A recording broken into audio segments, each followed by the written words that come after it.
नमस्कार दोस्तों, मैं डॉक्टर पंकज मनोरिया, हृदय रोग विशेषज्ञ, मनोरिया हार्ट हॉस्पिटल भोपाल में प्रैक्टिस कर रहा हूँ पिछले 15 साल से कार्डियोलॉजी की। आज मैं आपको एक बहुत इम्पॉर्टेंट विषय में डिस्कस करूँगा। यह विषय है साइलेंट हार्ट अटैक।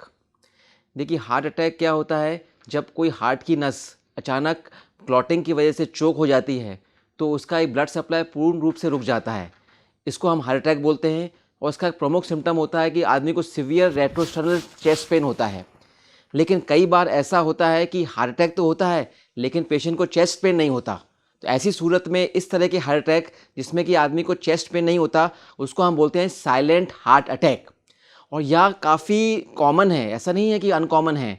अब आप देखिए, हार्ट अटैक में से लगभग 20 से 30% heart attack silent heart attack होते हैं, मतलब बिना चेस्ट पेन के हार्ट अटैक हो जाते हैं। इस साइलेंट अटैक क्यों आता है? मतलब साइलेंट अटैक होने के बावजूद भी सिम्टम्स क्यों नहीं होते और क्यों पता नहीं लग पाता?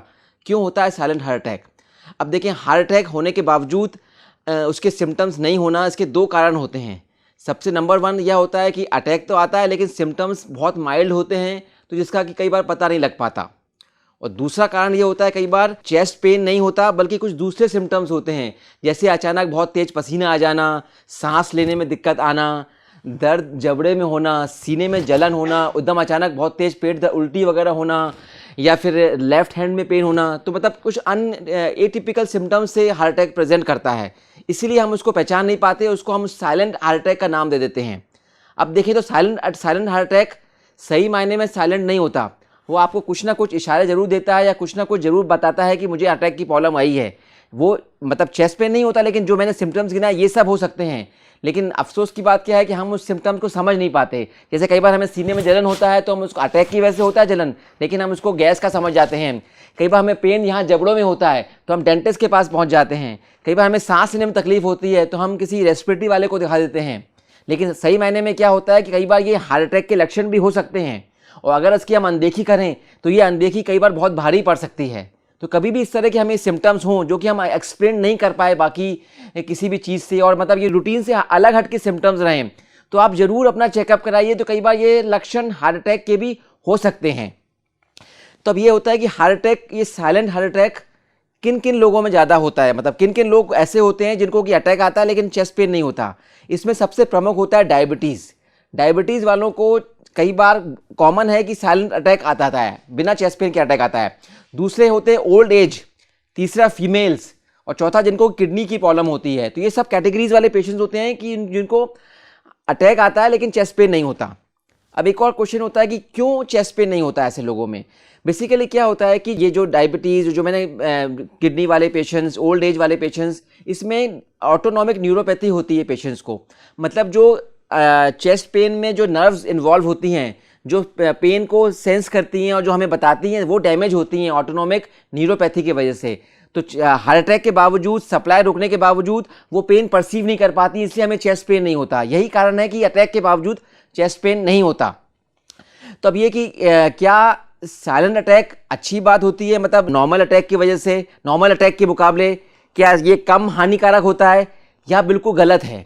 इनफैक्ट मैं तो कहूँगा कि साइलेंट हार्ट अटैक एक नॉर्मल हार्ट अटैक के मुकाबले ज़्यादा खतरनाक होता है। क्योंकि देखिए, हार्ट अटैक जब भी होता है तो उसमें एक गोल्डन पीरियड का हम बोलते हैं। गोल्डन पीरियड मतलब अटैक के दौरान पहले आवर में जो हम ट्रीटमेंट लेते हैं वो लाइफ सेविंग हो सकता है। अब क्योंकि साइलेंट अटैक होता है तो उसका पता नहीं लग पाता लोगों को टाइम पे, बहुत देर बाद पता लग पाता है। तो जो गोल्डन पीरियड में जो ट्रीटमेंट लेना चाहिए वो आदमी ले नहीं पाता। इसकी वजह से उसको हार्ट काफ़ी डैमेज हो जाता है, उसकी पंपिंग कमज़ोर हो जाती है और वो हार्ट फेलियर की तरह अग्रसर हो जाता है। तो इसलिए साइलेंट अटैक तो और डेंजरस होता है नॉर्मल अटैक के मुकाबले। तो अब कैसे प्रिवेंट करें साइलेंट अटैक को? देखिए, हार्ट अटैक जैसा आता है, नसों में ब्लॉकेज हो जाते हैं, खून का थक्का जम जाता है, वही साइलेंट अटैक में भी होता है। तो जो प्रिकॉशंस हम नॉर्मल अटैक को बचाने में लेते हैं, वही प्रिकॉशंस, वही फॉर्मूले आपको साइलेंट हार्ट अटैक को बचाने में भी लागू होंगे। जैसे कि ABCD फॉर्मूला मैंने बताया था आपको। A मतलब अपना A1C कंट्रोल रखिए, आप ग्लूकोज को कंट्रोल रखिए। B से ब्लड प्रेशर कंट्रोल रखिए। C से कोलेस्ट्रॉल कंट्रोल रखिए। D से शुद्ध डाइट लीजिए, वेजिटेरियन डाइट। E से रेगुलर एक्सरसाइज करिए। तो सिंपल ABCD फॉर्मूला अपनाते हैं तो आप ना केवल हार्ट अटैक से बल्कि साइलेंट हार्ट अटैक से भी आप बच सकते हैं। तब अब नेक्स्ट होता है कैसे पता लगाएं कि साइलेंट अटैक आया हुआ है, क्या क्या इन्वेस्टिगेशन होने चाहिए ऐसे पेशेंट्स में। इसमें बेसिक हम करते हैं, इसमें ECG करते हैं, एकोकार्डियोग्राफी करते हैं, ट्रोपोनिन ब्लड एक पैरामीटर टेस्ट होता है वो करते हैं, और फिर ज़रूरत पड़ने पर एंजियोग्राफी भी करते हैं। अब हाल ही में एक मिस्टर जैन मेरे पास आए गंज बासुदा से। उनको क्या हुआ कि 2-3 दिन से उनको सांस लेने में तकलीफ हो रही थी, मतलब हद से ज़्यादा पसीना आ रहा था, लेकिन कोई सीने में दर्द वगैरह कुछ नहीं हुआ, लेकिन वो समझ नहीं पाए क्या हो रहा है। जब वो मेरे पास आए तो हमने उनको एवेल्यूएट करा, हमने उनका ईसीजी करा, हमने उनका ब्लड टेस्ट ट्रोपोनिन करा, हमने उनका एकोकार्डियोग्राफी करा, तो उससे हमें पता लगा कि इनको तो साइलेंट अटैक आया हुआ है। यही कारण था कि जो उनको सांस लेने में तकलीफ हो रही थी। तो हमने फिर उनकी एंजियोग्राफी भी करी, तो उसमें पाया कि उनकी 2 नसें चोक थी। फिर हमने उनका सफलपूर्वक एंजियोप्लास्टी करके उस नस को खोल दिया, तो अब वह काफ़ी बेहतर महसूस कर रहे हैं। अब आप उनके खुद से मुंह से सुनिए उनको कैसे आया साइलेंट अटैक, और कैसे क्या क्या इन्वेस्टिगेशंस कराए उन्होंने, और वो आप कैसे महसूस कर रहे हैं। घर पे था तो मुझे सीने में कुछ जलन महसूस हुई, ऐसा पहले भी होता था, तो मुझे लगा गैस वगैरह बन रही है, लेकिन ये 2-3 दिन लगातार हुआ।